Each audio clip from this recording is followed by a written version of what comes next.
ሁላችንም ሰላም ብያለሁ። በያላችሁበት ሰላማችሁ ብዝት ይበልልኝ። ትላንትና በፍቅር ቻናል ቪዲዮ ተለቋል። ዛሬም በፉአድ ቻናል ቪዲዮ ለቀዋል ማለት ነው። እስኪ በሁለቱም በለቀቁት ባየሁት ቪዲዮ እንደውም በሰማሁት አንዳንድ ሀሳቦችን እሰጣለሁ ማለት ነው።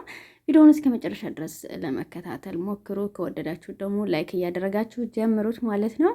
ትላንትና በፍቅር ቻናል የተለቀቀው ቪዲዮ መጀመሪያ ላይ ትንሽ ፈታ የሚያረግ ፈገግ የሚያረግ ነበረ፣ የፍቅር ሪያክሽን ማለት ነው። በስተመጨረሻ ግን ደግሞ ያን ያክል ብዙ አስደሳች አልነበረም። አስደሳች ያልሆነበት ምክንያት ደግሞ በመጀመሪያ ጥሩ ጀምረውት በስተመጨረሻ ግን ጭቅጭቅ ወይም ደግሞ ንትርክ ያለመደማመጥ ብቻ ወከባ ሲፈጠር ፍቅርን አሟት ወድቃ ነበረ ማለት ነው። በነገራችን ላይ ይህ የመጀመሪያዋ አይደለም ፍቅር ስትወድቅ ማለት ነው። ማለትም ባለፈ ራሱ እንደዚሁ እያወሩ እያሉ የሆነ ጭቅጭቅ ሲፈጠር ብቻ ጭንቀት ይሁን ምን ይሁን ባላቅም እንትን ትላለች ማለት ነው። ወይ እንደ ማዞሪያ ያደርጋታል ወይ ትወድቃለች። እና ይህ ነገር ደግሞ ይመስለኛል ከጭንቀት እንዲሁም ደግሞ አብዝቶ በማሰብ የተነሳ ሊሆን ስለሚችል ፍቅር አይዞሽ፣ ጸሎት አድርጊ፣ ተረጋጊ፣ አትጨናነቂ፣ ደግሞ ነገሮችን ደግሞ በትዕግስት እንዲሁም ደግሞ በመደማመጥ ለመወሰን ሞክሩ ማለት ነው። መጀመሪያ ላይ ፍቅር ልትታጭ ነው። ይህንን ነገር ደግሞ መስማት አልፈልግም። የሌላ ሰው ሆና ማየት አልፈልግም። እኔ እንደምወዳትና እንደመፈቅራት ማወቅ አለባት። ፍቅር ደግሞ እሷ ፈልጋ ሳይሆን በሌሎች ግፊት ነው። ሌሎች ደግሞ ገፋፍተዋት እንድታገባ ወይም ደግሞ እንድትታጭ አልፈልግም። ትንሽ ልጅ አይደለችም፣ ትልቅ ሰው ናት። ራሷ መወሰን ስለምትችል ራሷ እንድትወስን አትገፋፏት፣ ራሷ ተወስን፣ ጊዜ ስጧት እያለ ሲናገር ነበረ። በነገራችን ላይ አንድ ሰው የራሱን ሕይወት ለመምራት ወይም ደግሞ ለመወሰን የሌሎች ግፊት፣ የሌሎች ረዳት፣ የሌሎች አስተሳሰብ፣ አመለካከት በማንም ሰው ሕይወት ውስጥ ይገባል ብዬ አላስብም። የሆነ ሰው አንድ አማካሪ ከፈለገ የራሱን የሚፈልገውን አማካሪ ሊፈልግ ይችላል እንጂ አንድ ሰው በሌላ ሰው ህይወት ውስጥ ብዙ ሰው ወስኖለት የሚኖረው ህይወት ግን አንድ ሰው እንጂ ሌላ ሰው አይኖርም። በእርግጥ የሚወዳት የሚያከብራት ቤተሰብ ሊሆን ይችላል፣ ጓደኛ ሊሆን ይችላል። ይሄ ጥሩ ነው፣ ይሄ መጥፎ ነው ብለው ሊመክሮት ይችላሉ። ግን ደግሞ እሷ በምትኖረው ህይወት ውስጥ ሌሎች ሊያኗኑራት አይችሉም። የምኖረው እሷ ብቻ ስለሆነች ማለት ነው። እና ማንም ሰው ደግሞ ወደ የማትፈልገው ህይወት ውስጥ ሊገፋፋት አይችሉም። እንዲሁም ደግሞ ለውሳኔም ደግሞ ትቸኩላለች ብዬ አላስብም። አሁን ተማሪ ናት፣ ብዙ ነገሮች ይጠበቁባታል እና ምንም የሚያስቸኩል ነገር ስለሌላት በሰዎች ውሳኔም ልትወስንም አትችልም። እዚህ ውስጥም ደግሞ ትገባለች ብዬ አላስብም። ምናልባት እናንተ የድራማውን ርዕስ ለመጀመር ፈልጋቸው ካልሆነ በስተቀር ማለት ነው። እስከ ዛሬ ፍቅሩን ያልገለጸላት ከዓላማዋ እንዳትስተጓጎል ብሎ እንጂ እንደሚወዳትና እንደሚያፈቅራት እየተናገረ ነበረ ለፍቅር ማለት ነው። እሷም ደግሞ ምንድነው ፕራንክ ልታደርገኝ ነው፣ እንዲሁም ደግሞ እንዳልሰነዝር እያለች እየቀለደችበት ነበረ ማለት ነው። ከዚህ በኋላ ፕራንክ እኔ አልፈልግም፣ ፕራንክ እንዳታረገኝ፣ ወይ ልጋብዝህ ወይ ጋብዘኝ እያለች ያው በቀልድ እየቀለደች ነበረ ማለት ነው። እሱም ደግሞ የደበቅሽኝ ነገር አለ ብሎ እያናገራት ነበረ። የደበቅኩ ነገር ምንድን ነው ብላ ስትጠይቀው እንዴት አጨሽ ሰምቻለሁ፣ ነገር ግን አንቺ የሌላ ሰው ሆነሽ ማየት አልፈልግም ብሎ ያው ፍቅሩን ገልጾላታል ማለት ነው። እሷ ደግሞ አዎ ታጭቻለሁ፣ ታጨው ማለት ግን ከልጁ ጋር ምንም አይነት ግንኙነት የለንም ብላ ነግረዋለች። እንደውም ላንተ መልስ የሚሆነው የለንም ብልህ ነው ጥሩ ብላ መልሳለታለች ማለት ነው። እሱ ደግሞ አንቺ ፈቅደሽ ነው ወይስ ደግሞ በሌሎች ውሳኔ ነው ብሎ እየጠየቃት ነበረ። በዚህ መካከል ግን በጣም እየተጨቃጨቁ ስለነበረ እንደውም ቦታ እንቀይር ሰው ከሌለበት ቦታ ብለዋል። ግን ቢቀይሩም እዚህም ሰው አለ ብላ ያው እንግዲህ ጩኸታቸውን ወይም ደግሞ ጫጫታቸውን ሌላ ሰው እንዳይሰማባቸው ፈልገው ነበረ ማለት ነው። ይህን ከፈለጋችሁ እኮ እናንተ ካሜራ ሳትደቅኑ ራሳችሁ መወያየት ወይም ደግሞ መነጋገር ያለባችሁ መነጋገር ትችሉ ነበረ።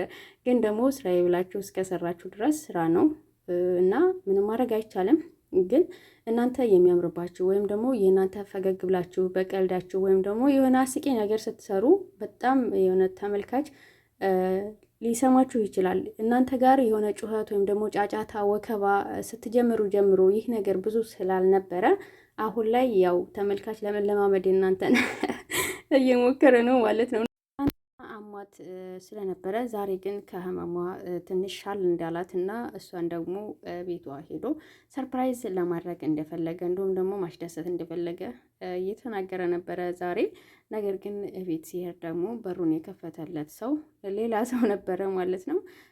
የዛሬው አቀባበል ብዙ የሚያስደስት አልነበረም ማለት ነው። እና ፍቅር ራሱ ለምንድን ነው እየተነጋገሩ እያሉ አንተ ለምንድን ነው ሁሉን ነገር የምትናገረው? አንዳንዶችን ነገሮችን በውስጥህ ለመያዝ ሞክር እያለች እየተናገረችው ነበረ ማለት ነው። የዛሬው ከትላንትና የበለጠ በጣም ወከባ ተፈጥሮበታል ማለት ነው። እና ትላንትናም ራሱ ሁሉን ነገር ለማስረዳት አትሞክር፣ ዝም በል እያለችው ነበረ ማለት ነው። በነገራችን ላይ በዝምታ ውስጥ እናንተ አንድ ሰው አንድ ሌላ ሰው ጋር ሆኖ ካልተነጋገረ በምን ልትግባቡ ትችላላችሁ? ምናልባት ሁለታችሁ ስታወሩ ልትደማመጡ ትችላላችሁ። አንደኛቸው ስትናገር ሌላኛው ሊያዳምጥ ይችላል እንጂ ዝም ማለት አይቻልም ማለት ነው። እና እሱ ደግሞ የመጣው ይቅርታ ሊላት እንደሆነ ተናግሯል ማለት ነው። ይቅርታ ይቅርታ ይቅርታ አትበል በየጊዜው እያለችው ነበረ ማለት ነው። እና አንድ ሰው ይቅርታ ካለ ጥፋተኛ ነኝ ወይም ደግሞ ከዛ ካጠፋው ጥፋት ስተተኛ እንደሆነ እንዲሁም ደግሞ እንደለደመ ወይም ደግሞ እንደተጸጸተ ነው አይደለም የሚያመለክተው። ስለዚህ ይቅርታ ደግሞ ተቀባዩ ሰው ለዛኛው ሰላም ይሰጠዋል፣ ለራሱ ሰላም ያገኛል። ከሰላም በላይ ደግሞ ምንም ነገር የለም ማለት ነው። እና እየተናገረ ነበረ እኔ እኮ ያንቺ ደስተኛ እንድትሆኝ እንጂ ያንቺን ደስታ እነጥቃለሁ ብዬ አላስብም ነበረ እያለ እየነገራት ነበረ ማለት ነው። እና ልጁም ደግሞ አብሯት የነበረው ከቤት ውጣ እያለው ሲናገር እንዴ በምንድን ተማምነህ ነው? አንተስ ማነህ? እያለው ነበረ ማለት ነው። እና ይህ የተባለው ልጅ ይሄ ነው ማለት ነው እያለ ሲጠይቃት አዎ እያለ ነው ነበረ ማለት ነው ይመስለኛል። ያው ምናልባት ለፕራንክ ወይም ደግሞ ለድራማ ወይም ደግሞ በቃ ከዚህ የተለየ ነገር ሊሆን አይችልም እንጂ አንድ ሰው ቶሎ ብሎ ከሌላዋ ሰው ጋር ሊሆን አይችልም። በተደጋጋሚ ደግሞ ፍቅር ስለ ፉአድ መልካምነት፣ ጥሩነት፣ ከሱ መራቅ እንዲሁም ደግሞ መለየት እንደማትፈልግ ተናግራለች ማለት ነው። እና በክፉም በደጉም ጊዜ እሱ ለእሷ መልካም ሰው እንደሆነ ተናግራለች። ይህ ነገር ራሱ ሌላ ጓደኛ ወይም ደግሞ ሌላ እጮኛ ቢኖራት በየቀኑ ልትናገር አትችልም። ይህን ጥሩ ሰው ራሱ መልካም ሰው ራሱ ቢሆንላት ፉአድ ራሱ በውስጧ ዝም ብላ ልትይዘው ትችላለች እንጂ በየቀኑ ስለሱ መልካምነት ለተመልካች ልታበስር ወይም ደግሞ ልትናገር አትችልም ማለት ነው። አዲሱ ድራማ ርዕሳቸው እንግዲህ ፍቅር እጮኛዋን ይዛ መጣች ለማባል ካልሆነ በስተቀር ከዚህ ውጭ ግን አልገመኩም። በሁለቱም ቻናል የተተወነው ትወና አበሳጭ ወይም ደግሞ አናጃጅ አይነት ትወና ነው የተወኑት ማለት ነው። ምንም ማድረግ አይቻልም፣ ግን በፈገግታ ብትመጡ ደስ ይለን ነበረ። ርዕሳችሁ ደግሞ በዚህ ከተቀየረ ምንም ማድረግ አይቻልም። ግን እናንተ ታውቃላችሁ ለቻናላችሁ የትኛው ጥሩ እንደሆነ።